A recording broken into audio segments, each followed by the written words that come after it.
سیدنا ابو ہریرہ رضی اللہ عنہ سے مروی ہے کہ رسول اللہ صلی اللہ علیہ وآلہ وسلم نے فرمایا، اے ابو ہریرہ، کیا تم جانتے ہو کہ لوگوں کا اللہ تعالیٰ پر اور اللہ تعالیٰ کا لوگوں پر کیا حق ہے؟ میں نے کہا، جی، اللہ اور اس کا رسول ہی بہتر جانتے ہیں۔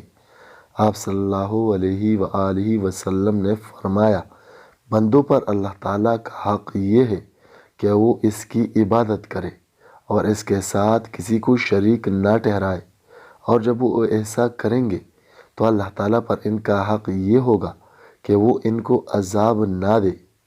سیدنا طفیل بن صخبرہ رضی اللہ عنہ، جو کہ سیدہ عائشہ رضی اللہ عنہ کا اخیاپی بھائی ہے، سے روایت ہے، وہ کہتے ہیں، میں نے یہ خواب دیکھا کہ میں یہودیوں کے ایک گروہ کے پاس سے گزرا اور ان سے پوچھا، تم لوگ کون ہو؟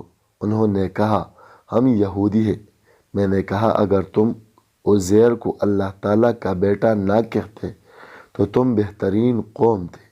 انہوں نے کہا، تم مسلمان بھی بہترین قوم ہوتے اگر صرف یہ نہ کہتے کہ وہی کچھ ہوتا ہے جو اللہ تعالیٰ چاہتا ہے اور محمد صلی اللہ علیہ وآلہ وسلم چاہتا ہے۔ پھر میں عیسائیوں کی ایک جماعت کے پاس سے گزرا اور ان سے پوچھا، تم کون لوگ ہو؟ انہوں نے کہا، ہم عیسائی ہیں۔ میں نے کہا، اگر تم حضرت مسیح کو اللہ تعالیٰ کا بیٹا نہ کہتے تو تم بہترین لوگ ہوتے۔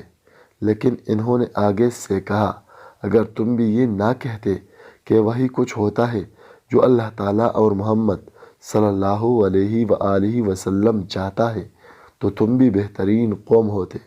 جب صبح ہوئی تو بعض لوگوں کو یہ خواب بیان کرنے کے بعد میں نبی کریم صلی اللہ علیہ وآلہ وسلم کے پاس گیا اور آپ کو ساری بات بتلا دی۔ آپ صلی اللہ علیہ وآلہ وسلم نے مجھ سے پوچھا، کیا تم نے کسی کو یہ خواب بتلایا ہے؟ میں نے کہا، جی ہاں۔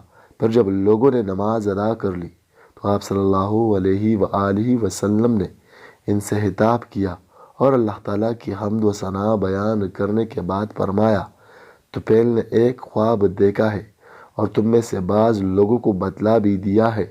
بات یہ ہے کہ تم لوگ ایک کلمہ کہتے تھے، میں اسے ناپسند تو کرتا تھا لیکن تم کو منع کرنے سے شرم و حیا مانع تھی۔